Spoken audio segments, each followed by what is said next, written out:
প্রচণ্ড রোদে যখন শরীর ঝলসে যায়, পিপাসায় ক্লান্ত পথচারীর চোখ খুঁজে এক চুমুক ঠান্ডা পানির আশ্রয়।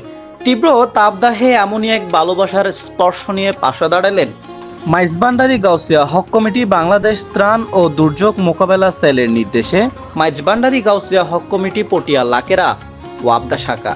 পটিয়া 14 মে 2025 ইংরেজি রোজ বুধবার অসহনীয় গরমে জনজীবন যখন অতিষ্ঠ, তখন জীবিকার তাগিদে রোদে ঘাম জড়ানো শ্রমজীবী মানুষ ও পথচারীদের জন্য বিনামূল্যে ঠান্ডা পানি ও শরবত বিতরণ করেন মাইজভান্ডারী গাউসিয়া হক কমিটি পটিয়া লাকেরা ওয়াবদা শাখা।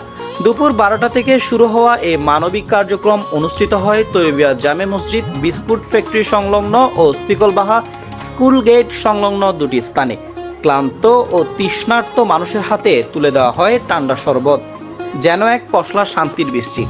এই আয়োজনে পরিদর্শনে আসেন স্থানীয় ইউপি সদস্য ও বিএনপি নেতা জনাব জাহিদুল ইসলাম জাহেদ, মাইজভান্ডারী গাউসিয়া হক কমিটি পটিয়া উপজেলার সাংগঠনিক সমন্বয়কারী জাফরুল ইসলাম, আলী আকবর শিকদার, বাহারুল আলম মাস্টার, আনোয়ারা কর্ণফুলীর সাংগঠনিক সমন্বয়কারী আব্দুর রহিম সহ আরো অনেকে।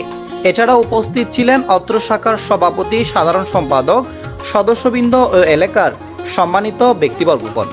অতিথিবৃন্দ তাদের বক্তব্যে এই প্রখর তাপদাহে জনসেবামূলক এই মহতি উদ্যোগের জন্য মাইজভান্ডারী গাউসিয়া হক কমিটি পটিয়া লাকেরা ওয়াবদা শাখাকে আন্তরিক ধন্যবাদ ও কৃতজ্ঞতা জানান।